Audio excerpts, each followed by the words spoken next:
Tu vois, l'exercice, ce serait ça. Tu rentres dans ta chambre, ton bureau, tu prends le livre, tu l'ouvres au hasard. C'est pas tout à fait au hasard, j'avais mis le petit signet vert qui pend ici depuis 40 ans. Ça fait 40 ans que je l'ai, ce livre. Et tu te lances à lire ensemble, déchiffrer, commenter ces textes que tu connais depuis si longtemps. Celui-ci, il est pas long. 2, 4, 6, 7 pages et demie. Metzengerstein. Ça vous dit quoi, Metzengerstein? Vous portez quoi en vous encore d'échos, d'images, de perceptions, de sensations de Metzengerstein? Alors vous savez, en tout cas pour moi, j'ai toujours une sensation de superposition, de strates qui chacune serait plus ou moins circulaire, avec cette caractéristique que le centre, au milieu de chaque nappe, ce centre se confondrait. Il y a de la peur, il y a du fantastique, il y a toujours une confrontation de mort. Une de ces nappes, pour moi, principales, c'est celle avec Morella, Ligeia, Bérénice, Asher, basée sur revenir après la mort, et toujours c'est une silhouette de jeune femme qui émerge. Et quelquefois ça peut être extrêmement dur, en tout cas c'est toujours le moment de catastrophe dans le vieux mot, dans la vieille acceptation. À la fois là où tout se condense et où l'histoire s'en va, l'histoire se termine. Et puis il y a une autre strate qui est celle beaucoup plus liée au vieux fantastique, au fantastique presque gothique, quelque chose, non pas de l'horreur, mais où tu reprends des figures héritées, celles en particulier de la tradition européenne, de Hoffmann, mais en les condensant, en les resserrant, le gothique anglais. Et ces figures, elles sont loin, elles sont dans des géographies qui, pour Edgar Poe, ne viennent que des récits, que de choses longtemps ressassées, c'est-à-dire prendre les perceptions des livres comme avec une pipette, les installer là, dans cette Amérique où ça veut strictement rien dire, et puis les laisser pousser avec encore plus de contraste, de densité, de force. Metzengerstein. Et là, on ira voir le puits et le pendule. On ira voir le masque de la mort rouge.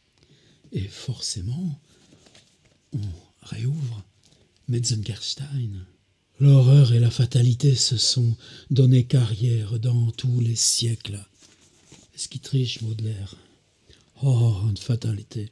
I've been stalking abroad in all hedges. Stalker, pour nous maintenant, c'est un mot qui a pris une force particulière. Stalking, quelque chose qui rôde et qui vient hanter. Alors, l'horreur et la fatalité. I've been stalking abroad in all hedges. Est-ce que se sont donné carrière de Baudelaire? Mais comment il peut faire? L'horreur et la fatalité se sont donné carrière dans tous les siècles. Il renforce siècle au lieu du All Hedges pour compenser ce qu'il ne trouve pas dans le Stalking Abroad. À quoi bon mettre une date à l'histoire que j'ai à raconter? Tu sors l'histoire du temps comme tu la sors de la géographie. L'horreur est là. L'horreur va venir de l'intérieur de vous. Et c'est de l'intérieur de vous que vont surgir ces figures, l'incendie, le cheval traversant le ciel en feu. Pourquoi elles font peur, ces figures? Parce qu'elles sortent du livre, parce que vous les prononcez. Elles vous sortent du ventre, par les yeux, la bouche, pour se figurer devant vous. Et pour ça, c'est pas une horreur étrangère, c'est quelque part l'horreur qu'on a en soi-même, ce qu'on craint de soi-même. Et là, Metzengerstein a un pincement spécifique. L'horreur et la fatalité se sont donné carrière dans tous les siècles. À quoi bon mettre une date à l'histoire que j'ai à raconter? Qu'il me suffise de dire qu'à l'époque dont je parle existait dans le centre de la Hongrie Qu'est-ce que la Hongrie? Pour quelqu'un toujours mobile, mais sur la côte est des États-Unis. Existait dans le centre de la Hongrie une croyance secrète mais bien établie aux doctrines de la métempsychose. Tout est posé, sauf que la métempsychose n'aura pas une grosse importance dans l'affaire. De ces doctrines elles-mêmes, de leur fausseté ou de leur probabilité, vous voyez, il nous le dit lui-même, je ne dirai rien. J'affirme toutefois qu'une bonne partie de notre incrédulité vient, comme dit La Bruyère, un auteur français qui va être cité en français, auteur du XVIIe siècle.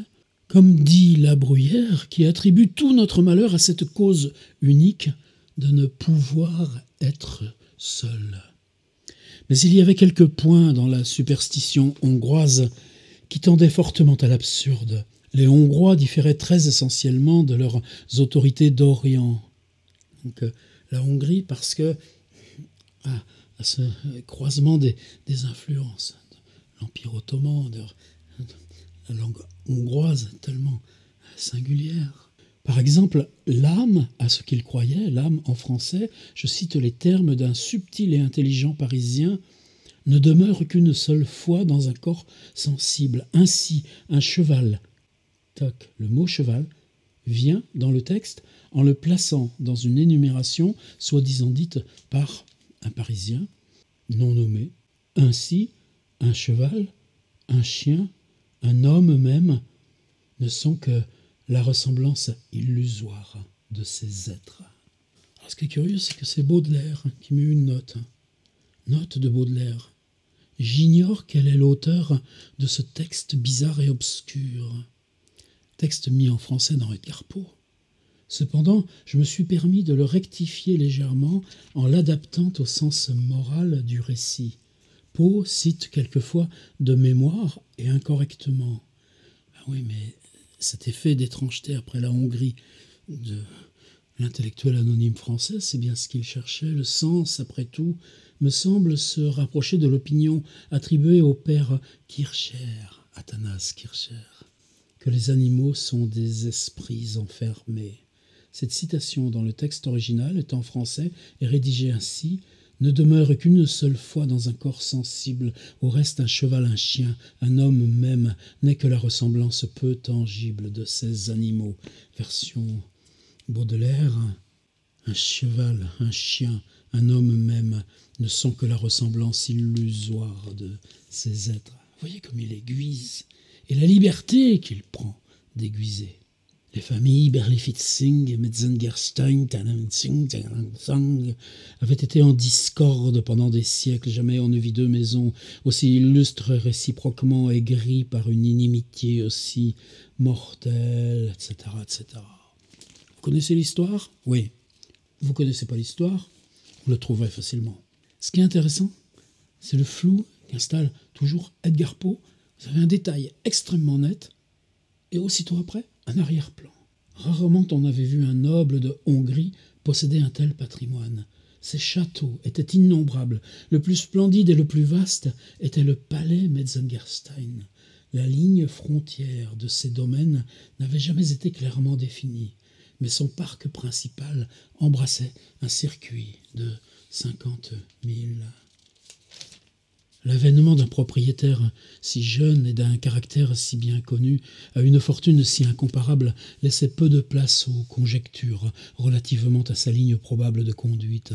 En vérité, dans l'espace de 3 jours, la conduite de l'héritier fit pâlir le renom d'Hérode et dépassa magnifiquement les espérances de ses plus enthousiastes admirateurs. De honteuses débauches, des flagrantes perfidies, des atrocités inouïes firent bientôt comprendre à ces vassaux tremblants que rien, ni soumission servile de leur part, ni scrupule de conscience de la sienne, ne leur garantirait désormais de sécurité contre les griffes sans remords de ce petit Caligula. Vers la nuit du 4e jour, on s'aperçut que le feu avait pris aux écuries du château Berlifitzing, et l'opinion unanime du voisinage ajouta le crime d'incendie à la liste horrible des délits et des atrocités du baron. Quant au jeune gentilhomme, pendant le tumulte occasionné par cet accident, il se tenait en apparence plongé dans une méditation, au haut du palais de famille des Metzengerstein, dans un vaste appartement solitaire. La tenture de tapisserie, riche quoique fanée, qui pendait mélancoliquement au mur, représentait les figures fantastiques et majestueuses de 1000 ancêtres illustres. Ici, les prêtres richement vêtus d'hermine, des dignitaires pontificaux, siégeaient familièrement avec l'autocrate et le souverain, opposaient leur veto aux caprices d'un roi temporel ou contenaient, avec le fiat de la toute-puissance papale, le sceptre rebelle du grand ennemi, prince des ténèbres. Là, les sombres et grandes figures des princes Metzengerstein, leurs musculeux chevaux, il revient le cheval, mais vous voyez que maintenant, le cheval, il revient d'où? De la tapisserie. Il y a une tapisserie qui, elle-même, est image, mais image qui se pose comme fantastique. Appartement désert, solitaire, le feu à proximité dans le château ennemi, du clan ennemi, en même temps si proche. Et puis, dans ces galeries, cette surface qu'on dit grande et déserte, les tapisseries, dans l'obsession de l'histoire, amènent la distorsion des figures. Et dans la distorsion des figures, la deuxième occurrence du mot cheval, juste après ténèbres. Là, les sombres et grandes figures des princes Metzengerstein, leurs musculeux chevaux de guerre piétinant sur les cadavres des ennemis tombés, ébranlaient les nerfs les plus fermes par leur forte expression, et ici, à leur tour, voluptueuses et blanches comme des cygnes, les images des dames des anciens jours flottaient au loin dans les méandres d'une danse fantastique aux accents d'une mélodie imaginaire. Toujours être attentif à comment dans Edgar Poe, la référence au son est ultra-moderne, discrète, mais jamais strictement cantonnée au rôle d'allégorie. Mais pendant que le baron prêtait l'oreille ou affectait de prêter l'oreille au vacarme toujours croissant des écuries de Berlifitzing, ou peut-être méditait quelques traits nouveaux, quelques traits décidés d'audace, Vous auriez osé ça, vous? Décidé d'audace? Décider quelques traits décidés d'audace. Ses yeux se tournèrent machinalement vers l'image d'un cheval énorme, d'une couleur hors nature, et représenté dans la tapisserie comme appartenant à un ancêtre sarrasin de la famille de son rival. C'est-à-dire que l'image qui commence déjà à se déformer dans la tapisserie, elle est celle d'un cheval de l'écurie rivale, celle qui est en train de brûler sous ses yeux, puisqu'il la contemple au dehors. Le cheval se tenait sur le premier plan du tableau, et donc il ne l'aurait jamais vu auparavant, immobile comme une statue. Ça a l'air de rien. Mais on est passé de la figure sur la tapisserie à la présence en relief. La présence d'une statue, c'est pas la présence d'une image peinte. Pendant qu'un peu plus loin derrière lui, son cavalier déconfit mourait sous le poignard d'un Metzengerstein. C'est tendre. Il fallait bien la Hongrie pour ça. Oh, mon amie hongroise. Sur la lèvre de Frédéric surgit une expression diabolique, comme s'il s'apercevait de la direction que son regard avait prise involontairement. Cependant, il ne détourna pas les yeux, bien loin de là. Il ne pouvait d'aucune façon avoir raison de l'anxiété accablante. Mais le malaise, c'est pas dans la confrontation avec le cheval, ni l'incendie qui gronde dehors. C'est là. Par où ça vient de vous? Parce que l'anxiété préexiste. Parce que le désordre du monde que vous installez ne peut pas avaler ni contrebalancer l'anxiété. Et là, on est chez Edgar Poe. Ne pouvait d'aucune façon avoir raison de l'anxiété accablante qui semblait tomber sur ses sens comme un drap mortuaire. Il conciliait difficilement ces sensations incohérentes que Baudelaire écrit avec un A comme celle des rêves avec la certitude d'être éveillé. Plus il contemplait, plus absorbant devenait le charme, plus il lui paraissait impossible d'arracher son regard à la fascination de cette tapisserie. Mais le tumulte du dehors devenant soudainement plus violent, il fit enfin un effort, comme à regret, et tourna son attention vers une explosion de lumière rouge. Tchon, le temps, tout d'un coup. Edgar Poe joue en permanence avec des temps référentiels nuls. Il est capable de nommer le temps sans durée de l'explosion. Comment il fait? Ça tient dans un seul mot, le mot rouge. Projeté en plein, des écuries enflammées sur les fenêtres de l'appartement. L'action toutefois ne fut que momentanée, c'est-à-dire il y a l'instant qui ne dure pas, qui se transforme en couleur, mais rouge, une syllabe. Et puis on laisse cette violence faite au texte dans un écho qui la prolonge. L'action toutefois ne fut que momentanée. Son regard retourna machinalement au mur, à son grand étonnement. La tête du gigantesque coursier tiré, chose horrible, point d'exclamation, tiré, avait pendant ce temps changé de position. Le fantastique n'est plus ce qu'on dit, les châteaux sont fantastiques, l'appartement est fantastique, la scène est fantastique. Non, maintenant, l'horreur est là. Elle est ce qu'il constate. Le cou de l'animal, d'abord incliné, comme par la compassion, vers le corps terrassé de son seigneur, était maintenant étendu, roide dans toute sa longueur, dans la direction du baron. Les yeux, tout à l'heure invisibles, contenaient maintenant une expression énergique et humaine. Et il brillait d'un rouge ardent et extraordinaire. Le rouge de l'explosion a passé dans le rouge des yeux du cheval et lui donne expression humaine. Les yeux, tout à l'heure invisibles, contenaient maintenant une expression énergique et humaine. Il brillait d'un rouge ardent et extraordinaire. Et les lèvres distendues de ce cheval à la physionomie enragée. Les lèvres distendues, encore une définition anthropomorphe, mais qui est celle, évidemment, et de la douleur, de la rage, de l'émotion, du cri, laissait pleinement apercevoir ses dents, sépulcrales et dégoûtantes. Là, ça vaut le coup qu'on aille voir l'original. And the distended lips of the apparently enraged horse, left in full view, is sepulchral and disgusting teeth. Le seul changement de Baudelaire, c'est que en anglais, on a adjectif singulier et non pluriel. Et là, non pluriel, il garde sepulchral, sépulcrale et disgusting et dégoûtante.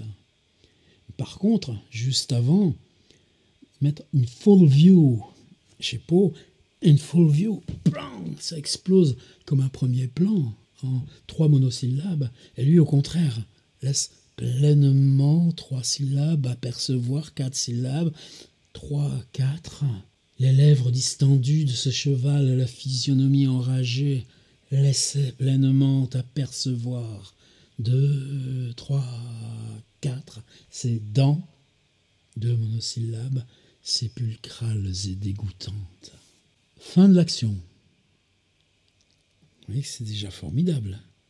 Avec la figure sur la tapisserie qui change de position, qui devient immobile comme une statue, donc qui sort en relief, et puis, à mesure qu'il y a cette explosion au dehors, et cette percussion du mot rouge qui définit l'explosion, et qui devient les yeux de l'animal, et en font des yeux humains, cette expression distordue, dégoûtante, forcément, une bascule. Et cette bascule,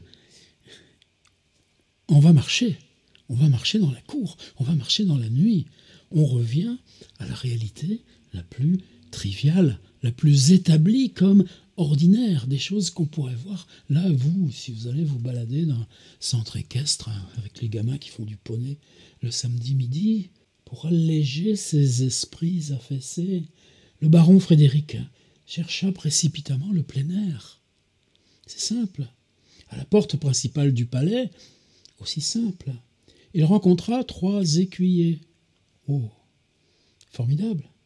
Ceux-ci, avec beaucoup de difficultés, au grand péril de leur vie, comprimaient les bonds convulsifs d'un cheval gigantesque couleur de feu. On sort, et qu'est-ce que vous amène la réalité? L'image même de ce que vous avez quitté. À qui ce cheval? Où l'avez-vous trouvé? Demanda le jeune homme d'une voix querelleuse et rauque, reconnaissant immédiatement que le mystérieux coursier de la tapisserie était le parfait pendant du furieux animal qu'il avait devant lui. « C'est votre propriété, monseigneur. Nous l'avons pris comme il s'échappait, tout fumant, écumant de rage, des écuries brûlantes du château Berlifitzing. » Avez-vous appris la mort déplorable du baron de Berlifitzing, le vieux chasseur, dit au baron un de ses vassaux, après le départ du page, pendant que l'énorme coursier que le gentilhomme venait d'adopter comme le sien s'élançait et bondissait avec une furie redoublée à travers la longue avenue qui s'étendait du palais aux écuries du Metzengerstein. Il grimpe sur le cheval fou. On s'embarque dans cette avenue, là encore, quelle image fantastique que cette immense avenue s'en allant dans la forêt. Et là, la voix qui lui dit « Avez-vous appris la mort du seigneur d'en face, votre ennemi ?»« Non, » dit le baron, se tournant brusquement vers celui qui parlait. « Mort, dis-tu » ? C'est la pure vérité, monseigneur. À partir de cette époque, une altération marquée eut lieu dans la conduite extérieure du jeune débauché, baron Frédéric von Metzengerstein. En réalité, rebascule l'attachement pervers du baron pour sa monture de récente acquisition, attachement qui semblait prendre une nouvelle force dans chaque nouvel exemple que l'animal donnait de ses féroces et démoniaques inclinations, devint à la longue, aux yeux de tous les gens raisonnables, une tendresse horrible et contre nature. Dans l'éblouissement du midi, aux heures profondes de la nuit, malade ou bien portant, le mot malade toujours, dans le calme ou dans la tempête, le jeune Metzengerstein semblait cloué à la selle du cheval colossal dont les intraitables audaces s'accordaient si bien avec son propre caractère. Et comme cette raréfaction de la ponctuation fait qu'on malaxe la phrase sans qu'elle puisse s'arrêter, toutes ces harmonies souterraines, là où Baudelaire apprend les fleurs du mal. Et dans cette scène de fin, poser ce qui est pour moi l'interrogation première, qu'est-ce qui définit le statut autonome de la langue dans une telle histoire fantastique? C'est-à-dire en quoi ce lyrisme, qui est la tâche humble, permanente de Baudelaire, mais qui est aussi le travail d'Edgar Poe. One tempestuous night, Metzengerstein, awaking from a heavy slumber, descended like a maniac from his chamber. Pendant une nuit de tempête, Metzengerstein, sortant d'un lourd sommeil, descendit comme un maniaque de sa chambre et montant le cheval en toute hâte, s'élança en bondissant à travers le labyrinthe de la forêt. C'est du poème en prose, mais du poème en prose tout aspiré, comprimé et jeté de toute sa force contre le mur où ça éclate, qui devient narration, récit, strictement écrabouillant. La dimension lyrique, prose, la paix possible de la langue quand elle atteint à son apnée, à son acmé de rythme et de beauté, je ne sais même plus ce que je dis.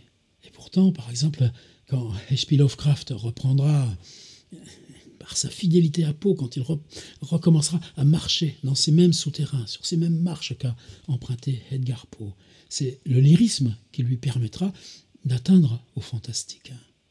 Et ce lyrisme, c'est ça qui fait que, pour nous, ce souterrain-là vous traverse, venant du ventre ou du dos, pour vous prendre vos yeux, votre bouche, et vous emmener tout malade à l'intérieur de vous, saisir la fissure, la fibre malade, pour la confronter au monde et vous permettre de tenir dans cet équilibre où le bruit même de la catastrophe va devenir ce à quoi vous allez pouvoir vous accrocher pour tenir, parce que vous serez agrandi d'un rêve, même s'il est dur, le rêve. Pendant une nuit de tempête, Metzengerstein, sortant d'un lourd sommeil, descendit comme un maniaque de sa chambre et montant à cheval en toute hâte s'élança en bondissant à travers le labyrinthe de la forêt. Un événement aussi commun ne pouvait pas attirer particulièrement l'attention, mais son retour fut attendu avec une intense anxiété, le retour du mot anxiété, par tous ses domestiques quand, après quelques heures d'absence, les prodigieux et magnifiques bâtiments du palais Metzengerstein se mirent à craqueter et trembler, craqueter, se mirent à craqueter. The stupendous and magnificent battlements of the Palais Metzengerstein were discovered crackling. Ça craque! Hey, Charles! Quand tout d'un coup, les bâtiments sont pris de craquements, de tremblements, jusque dans leur fondement, sous l'action, j'ai repris Baudelaire, d'un feu immense et immaîtrisable, une masse épaisse et livide, a dense and livid mass of ungovernable fire. Comme les flammes, quand on les aperçut pour la première fois, avaient déjà fait un si terrible progrès que tous les efforts pour sauver une portion quelconque des bâtiments eussent été évidemment inutiles. Toute la population du voisinage se tenait paresseusement alentour, dans une stupéfaction silencieuse, sinon apathique. Mais un objet, le mot objet, une de nos difficultés qu'ont traduit Lovecraft, c'est son usage de « thing ». Par exemple, les vieilles traductions disent « le monstre sur le seuil ». Il n'y a jamais eu de monstre sur le seuil. « The thing on the doorsteps ». C'est vachement important. Comment la neutralité de « thing », une chose, un objet, devient l'équivalent de la possible neutralité de la langue. Mais un objet terrible et nouveau fixa bientôt l'attention de la multitude et démontra combien est plus intense l'intérêt excité dans les sentiments d'une foule par la contemplation d'une agonie humaine que celui qui est créé par les plus effrayants spectacles de la matière inanimée. Sur la longue avenue de vieux chênes qui commençait à la forêt et aboutissait à l'entrée principale du palais Metzengerstein, un coursier portant un cavalier décoiffé et en désordre se faisait voir bondissant avec une impétuosité qui défiait le démon de la tempête lui-même. Le cavalier n'était évidemment pas le maître de cette course effrénée. L'angoisse encore de sa physionomie, les efforts convulsifs de tout son être rendaient témoignage d'une lutte surhumaine. Mais aucun son, et hop, le passage à l'auditif, à l'audible, ou à l'audible absent, plus exactement. Mais aucun son, excepté un cri unique, ne s'échappa de ses lèvres lacérées qu'il mordait d'outre en outre, c'est-à-dire il se cannibalise lui-même, dans l'intensité de sa terreur. Mais aucun son, excepté un cri unique, ne s'échappa de ses lèvres lacérées qu'il mordait d'outre en outre dans l'intensité de sa terreur. En un instant, le choc des sabots retentit avec un bruit aigu et perçant, plus haut que le mugissement des flammes et le galapissement du vent. Un instant encore, et franchissant d'un seul bond la grande porte et le fossé, le coursier s'élança sur les escaliers branlants du palais et disparut avec son cavalier dans le tourbillon de ce feu chaotique. Ben, voyez, j'avais oublié les escaliers. Vous savez, dans Espèce d'espace de Georges Perec, on avait fait une séance dans mes cycles à écrire là-dessus. Perec, on ne se sert pas assez des escaliers. Et dernier paragraphe, évidemment. La furie de la tempête s'apaisa tout à coup et un calme absolu prit solennellement sa place. Une flamme blanche enveloppait toujours le bâtiment comme un suaire. Et ruisselant au loin, dans l'atmosphère tranquille, dardait une lumière d'un éclat surnaturel, pendant qu'un nuage de fumée s'abattait pesamment sur les bâtiments, sous la forme distincte d'un gigantesque cheval. In the distant, colossal figure of a horse. Et moi, depuis la première fois que J'ai lu Metzengerstein. Je le vois, ce cheval, et je le vois dans tous les chevaux que, rarement évidemment, j'approche. De quoi vous souveniez-vous de Metzengerstein?